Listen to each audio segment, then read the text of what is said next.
ஜீரக ரசம் செய்யலாங்க. அதுக்கு வந்து 1 ஸ்பூன் வந்து ஜீரகம் போட்டுட்டு, 1/4 ஸ்பூன் மிளகு, துவரம்பருப்பு 1/2 ஸ்பூனு, அதுக்கப்புறம் மிளகா ஒன்றே ஒன்று போட்டுட்டு அதை நல்லா ஊற வச்சுக்கோங்க. ஊற வச்சுட்டு 1/2 மணி நேரம் கழித்து அதை ட்ரையாக அரைச்சிக்கிட்டு அதில் வந்து கருவேப்பிலை 2 கொத்து போட்டு அரைச்சிடுங்க.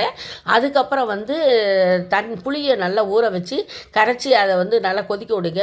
கொதிக்க விடும்போது நம்ம ஒரு தக்காளியும் போட்டுட்டு கொதிக்க விடுங்க. அதோட மஞ்சத்தூள், பெருங்காயம், உப்பு போட்டு நல்லா கொதிக்கணும். கொதிக்கும் போது இந்த நம்ம அரைச்சி வச்சிருக்க ஜீரகம் இருக்குது பார்த்தீங்களா, ஜீரகத்தையும் போட்டு நல்லா கொதிக்க விடுங்க. கொஞ்சம் கொதித்த உடனே நம்ம தேவையான அளவு வந்து 1 டம்ளரோ 1/2 டம்ளரோ தண்ணி ஊற்றி நுர தள்ளி வரும்போது கருவேப்பிலை கொத்தமல்லி போடுங்க. கருவேப்பிலை கொத்தமல்லி போட்டுட்டு அந்த பக்கம் வந்து நம்ம கடுகு வந்து நெய்யில் தாளிக்கணும். கடுகு மட்டும் தாளிக்கணும். வேணா ஒரு மிளகா தாளிச்சுக்கோங்க. சூப்பராக இருக்கும் இந்த ஜீரக ரசம். இது ரொம்ப உடம்புக்கு நல்லதுங்க. இந்த மாதிரி வாரத்துக்கு ஒரு நாள் செஞ்சு சாப்பிடுங்க. எப்படி இருக்குன்னு சொல்லுங்கள். கமெண்ட் பண்ணுங்கள், லைக் பண்ணுங்கள், சப்ஸ்கிரைப் பண்ணுங்கள். சாப்பிட்டு பார்த்துட்டு சொல்லுங்கள்.